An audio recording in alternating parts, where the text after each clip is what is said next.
ये वह दिव्य रहस्य है जिसे जान लेने के बाद इंसान के जीवन की दिशा ही बदल जाती है। कई बार आपने महसूस किया होगा कि आप मेहनत तो जान तोड़कर करते हैं, लेकिन परिणाम आपकी उम्मीद के आसपास भी नहीं पहुंचता। जैसे कोई अदृश्य शक्ति आपकी तरक्की को रोक रही हो। आप काम करते हैं पर किस्मत काम नहीं करती। आप संघर्ष करते हैं पर सफलता आपके पास आने का रास्ता ही भूल जाती है। अगर आपके साथ भी ऐसा हो रहा है तो समझ लीजिए कि ब्रह्मांड आपको संकेत दे रहा है कि यह समय आपके लिए कुछ बड़ा करने का है, और वो बड़ा मौका है 1 फरवरी 2026 माघ पूर्णिमा। ये तारीख साधारण दिनों की तरह नहीं है। ये वो दिन है जब स्वयं सृष्टिकर्ता ब्रह्मा जी अपने हाथों में किस्मत लिखने वाली कलम उठाते हैं और नए भाग्य की रचना शुरू करते हैं। इस दिन की ऊर्जा इतनी प्रबल होती है कि जिसने भी सही विधि से इसका लाभ उठा लिया, उसका जीवन अगले ही 24 घंटों में पलटता हुआ देखा गया है। ये वह चाबी है जिससे बंद किस्मत का ताला खुल जाता है। कई लोग इस दिन की महिमा को समझते नहीं, कई लोग भूल जाते हैं, और कई लोग ऐसे होते हैं जिन्हें ये पता ही नहीं होता कि ये दिन कितनी महान शक्ति लेकर आता है। लेकिन आज आप उन भाग्यशाली लोगों में शामिल होने जा रहे हैं जिन्हें यह रहस्य साक्षात सुनने को मिल रहा है। भक्तों, 1 फरवरी 2026 को पड़ने वाली माघ पूर्णिमा केवल एक तिथि नहीं है, ये वह खगोलीय क्षण है जब स्वर्ग, पृथ्वी और पाताल की ऊर्जाएं एक सूक्ष्म बिंदु पर स्थिर हो जाती हैं। ये वह दिन है जब मनुष्य के द्वारा किया गया एक छोटा सा भी कर्म सीधा भगवान विष्णु जी के चरणों तक पहुंचता है। यही कारण है कि इस दिन गौ माता को दिया गया एक छोटा सा भोग मनुष्य के जीवन में ऐसे चमत्कार करता है जिसकी उसने कल्पना भी नहीं की होती। मगर समस्या यह है कि ज्यादातर लोग वीडियो आधा देख लेते हैं, आधा छोड़ देते हैं, और फिर कहते हैं कि उपाय काम नहीं किया। जब पूरा मंत्र पढ़े ही नहीं तो उसका प्रभाव कैसे मिलेगा? अब सबसे पहली बात यह, तिथि इतनी शक्तिशाली क्यों है? भक्तों, एक साल में 12 पूर्णिमा तिथि आती है, लेकिन माघ पूर्णिमा का प्रभाव सब पर भारी पड़ता है, क्योंकि ये मनुष्य के जीवन में विजय का मार्ग खोल देती है। चाहे अदालत का केस जीतना हो, चाहे नौकरी में प्रमोशन का अटक जाना हो, चाहे व्यापार में रुकावट हो या घर में क्लेश, ये एक दिन वो सब कुछ बदल सकता है जो वर्षों से अटका हुआ है। भक्तों, पूरी श्रद्धा, विश्वास, विधि और प्रेम के साथ इस पूर्णिमा को करेंगे तो आपकी किस्मत क्यों नहीं बदलेगी? आपका दुख क्यों नहीं कटेगा? आपकी परेशानियां क्यों नहीं मिटेंगी? यही इस तिथि की शक्ति है, और यही कारण है कि इस दिन गौ माता को एक विशेष भोग खिलाना आपके जीवन को स्वर्णिम बनाने की क्षमता रखता है। यह ब्रह्मांड का नियम है, जहां गाय होती है वहां लक्ष्मी स्वयं निवास करती है। इसीलिए 1 फरवरी का दिन आपके जीवन की दिशा बदलने का सबसे बड़ा अवसर साबित हो सकता है। भक्तों, वीडियो में आगे बढ़ें उससे पहले अगर आपने अभी तक इस वीडियो को लाइक करके इस चैनल को सब्सक्राइब नहीं किया है तो अवश्य कर लीजिए, और कमेंट में जय माँ लक्ष्मी अवश्य लिख देना, जिससे कि माता लक्ष्मी जी की कृपा सदैव आप और आपके परिवार पर बनी रहे। तो अब वीडियो में आगे बढ़ते हैं। भक्तों, जब आपको ये समझ आ गया कि 1 फरवरी 2026 केवल एक तिथि नहीं बल्कि एक अतुलनीय दिव्य अवसर है, तो अब आप ये भी समझ लीजिए कि इस दिन का प्रभाव केवल कथा या विश्वास पर आधारित नहीं है। ये दिन ब्रह्मांडीय ऊर्जा का ऐसा संगम है जिसमें किए गए कर्म सामान्य से 100 गुना अधिक प्रभावशाली हो जाते हैं। यही कारण है कि जो व्यक्ति इस तिथि का सही तरीके से उपयोग करता है उसका जीवन धीरे धीरे नहीं बल्कि अचानक बदलता है। जैसे रात में अंधेरा खत्म होते ही सूर्य उदय हो जाता है। लेकिन इस दिव्य मुहूर्त का रहस्य केवल माघ पूर्णिमा की कथा तक सीमित नहीं है, इसके पीछे एक और गहरी सच्चाई है। गौ माता का महत्व। हमारे शास्त्रों में गाय को सिर्फ पवित्र नहीं माना गया, उसे 33 कोटि देवताओं का निवास कहा गया। गाय की पीठ पर सूर्य नाड़ी होती है, उसके शरीर में देवी देवताओं का सूक्ष्म कंपन रहता है, और उसके स्पर्श भर से मनुष्य के कर्मों का भार हल्का हो जाता है। ये विज्ञान आज के वैज्ञानिक भी स्वीकार करने लगे हैं कि गाय के पास खड़े होने से मानसिक तनाव कम होता है, मन शांत होता है और ऊर्जा संतुलित होती है। अब कल्पना कीजिए, जब इतनी शक्तिशाली ऊर्जा वाली गाय को आप इस दिव्य पूर्णिमा के दिन विशेष भोग खिलाते हैं, तो आपकी किस्मत में बिजली की तरह असर क्यों नहीं पड़ेगा? ब्रह्मांड क्रिया के सिद्धांत पर चलता है, जैसी ऊर्जा आप बाहर देते हैं वैसी ही कई गुना लौट कर आती है। और जब आप गौ सेवा करते हैं तो आप प्रकृति, सनातन और ईश्वर तीनों को एक साथ प्रसन्न करते हैं। लेकिन यहाँ सबसे बड़ी समस्या आती है, लोग गौ माता को क्या खिलाना है, कैसे खिलाना है, कब खिलाना है, इसका सही ज्ञान नहीं रखते। कोई बासी रोटी दे देता है, कोई गलत सामग्री मिला देता है, कोई बिना विधि के चला जाता है और फिर कहते हैं उपाय काम नहीं किया। उपाय काम करता है पर विधि का पालन हो तभी। इसीलिए आज आपको वह भी बताना जरूरी है कि 1 फरवरी की सुबह उठने से लेकर गाय को भोग खिलाने तक कौन सा कदम कैसे उठाना है, यह प्रक्रिया उतनी ही सरल है जितनी शक्तिशाली। जब आप इसे सही तरीके से करते हैं तो ब्रह्मांड आपके लिए रास्ता खुद तैयार करता है। आपको बस छोटा सा प्रयास करना है और बाकी काम स्वयं विष्णु और लक्ष्मी माता कर देते हैं। सबसे पहले बात सुबह की। इस दिन ब्रह्म मुहूर्त में उठना अत्यंत शुभ माना गया है। इस समय वातावरण की ऊर्जा एकदम शुद्ध, शांत और सृजनशील होती है। यह वह समय है जब प्रकृति सोई नहीं होती बल्कि जागृत अवस्था में होती है। जब आप इस समय उठकर स्नान करते हैं तो शरीर के साथ साथ मन और आत्मा भी पवित्र हो जाते हैं। स्नान के बाद यदि आपके पास गंगा जल है तो पानी में कुछ बूंदें मिला दें। यह साधारण पानी को दिव्य बना देता है। शरीर पर पड़ते ही यह जल कर्मों की अशुद्धि को कम करता है और आपके मन को शांति देता है। इसके बाद साफ, सात्विक और हल्के रंग के वस्त्र पहने। विशेषकर पीला या सफेद पीला रंग भगवान विष्णु का और सफेद रंग पवित्रता का प्रतीक है। अब अपने घर के मंदिर की ओर जाएं, वहां दीपक जलाएं और भगवान विष्णु तथा माता लक्ष्मी को प्रणाम करें। इस समय एक मंत्र का जाप अत्यंत प्रभावी माना गया है, नमो भगवते वासुदेवाय। यह मंत्र सिर्फ ध्वनि नहीं है, यह वह ऊर्जा है जो आपकी किस्मत के गहरे अंधकार को काटकर नई राह खोलती है। 108 बार इसका जाप करने से आपके आसपास का पूरा वातावरण सकारात्मक तरंगों से भर जाता है। अब आप उस कार्य के लिए तैयार हैं जो इस पूरे दिन का सबसे महत्वपूर्ण भाग है। गौ माता को भोग अर्पित करना यह केवल रोटी खिलाना नहीं है, यह एक संकल्प है, एक निवेदन है, एक आशीर्वाद का आदान प्रदान है।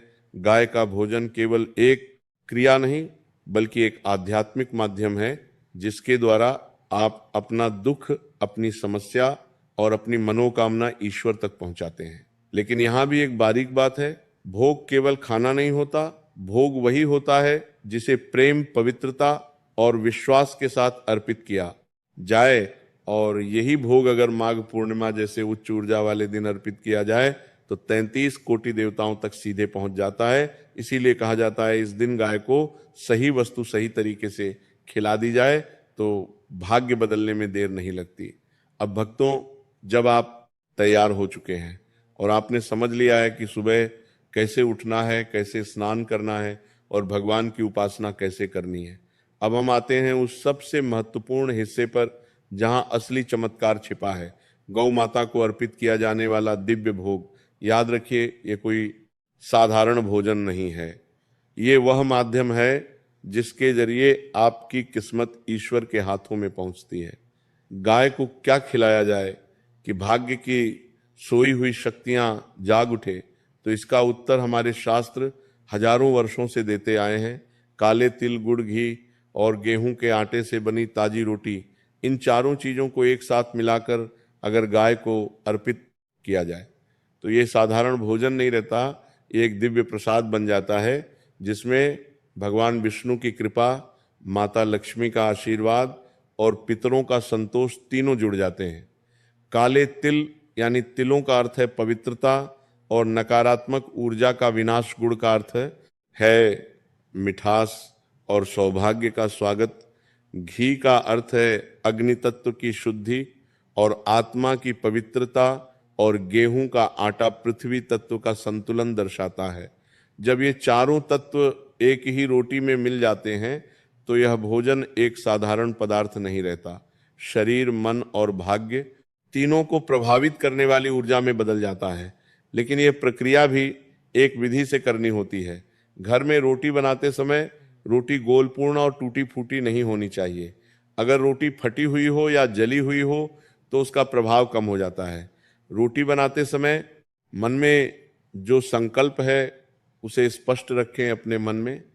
वह इच्छा दोहराएं जो वर्षों से रुकी हुई है, वह प्रमोशन, वह नौकरी, वह कारोबार में लाभ, वह कोर्ट केस, वह बीमारी का अंत, जो भी आपकी गहरी मनोकामना है उसे रोटी बनाते समय अपने हृदय में धारण करें। रोटी के ऊपर जब आप घी लगाएंगे तो भाव यह होना चाहिए कि आप अपने जीवन की सारी कटुता को पिघला रहे हैं।